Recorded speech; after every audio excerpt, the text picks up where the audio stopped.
Halo, perkenalkan nama saya Eunika Sekar Kedaton dari kelas 11 MIPA 1 SMA Negeri 11 Samarinda. Jadi pada kali ini saya ingin menjelaskan tentang materi Bahasa Indonesia, yaitu materi teks eksplanasi. Yang pertama ada pengertian dan ciri-ciri. Pengertian dari teks eksplanasi adalah teks yang bertujuan untuk menjelaskan proses suatu fenomena alam dan fenomena sosial. Teks eksplanasi ditunjukkan untuk menjawab pertanyaan bagaimana dan mengapa. Yang kedua ada ciri-ciri teks eksplanasi. Ciri-ciri dari teks eksplanasi sendiri adalah informasi yang dibuat berdasarkan fakta atau faktual. Hal yang dibahas yaitu fenomena.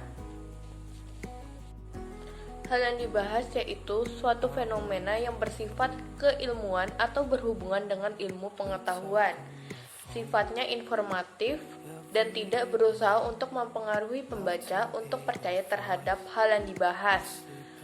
Menggunakan kata penada urutan, fokus pada hal umum atau generik, bukan partisipan manusia. Contoh, tsunami, banjir, gempa bumi, hujan, dan lain-lainnya. Yang B ada identifikasi informasi dalam teks eksplanasi. Pada teks eksplanasi terdapat dua hal untuk mengidentifikasi informasi teks eksplanasi, yaitu 1. Fakta-fakta adalah peristiwa atau kejadian yang sungguh-sungguh terjadi. Fakta terdapat paragraf-paragraf di teks eksplanasi. Yang kedua ada gagasan utama atau ide pokok. Paragraf eksplanasi dikembangkan berdasarkan gagasan utama. Gagasan utama adalah gagasan yang dijadikan dasar dalam mengembangkan sebuah kalimat yang biasanya terdapat di kalimat utama. Nah, selanjutnya ada bagian C, yaitu konstruksi informasi teks eksplanasi.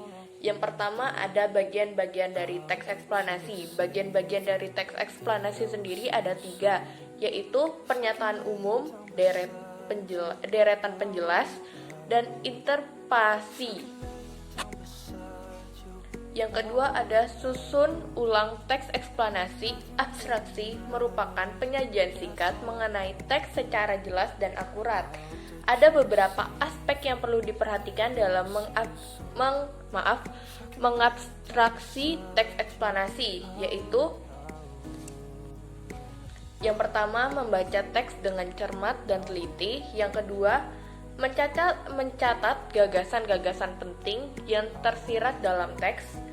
Yang ketiga, menyusun dan mengembangkan intisari teks berdasarkan gagasan-gagasan penting dengan bahasa sendiri.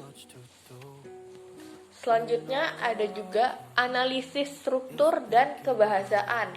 Yang pertama, struktur teks eksplanasi. Yang pertama ada pernyataan umum.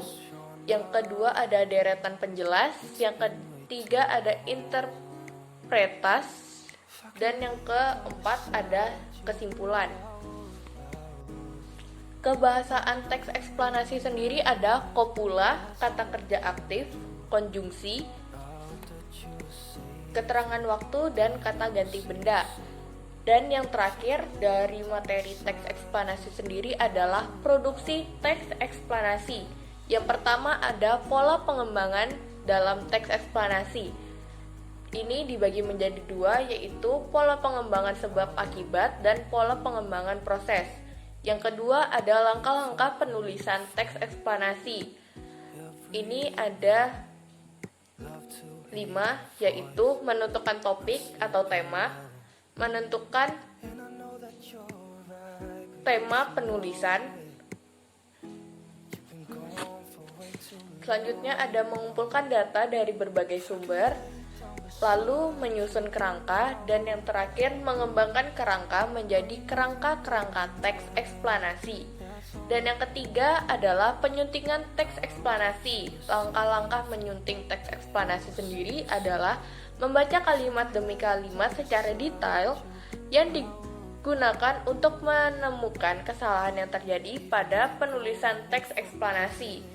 Selanjutnya ada membenarkan kesalahan yang terjadi pada penulisan teks. Lalu, memeriksa keterpaduan paragraf untuk menemukan kesalahan. Dan yang terakhir ada memperbaiki keruntutan paragraf yang tidak tepat. Dapat dilakukan dengan cara membuang kalimat yang tidak padu, menempatkan paragraf pada urutan yang tepat, atau menambah paragraf runtut. Sekian yang bisa saya sampaikan. Jika ada kurang atau lebihnya, saya mohon maaf. Sekian dari saya dan terima kasih telah menonton video ini.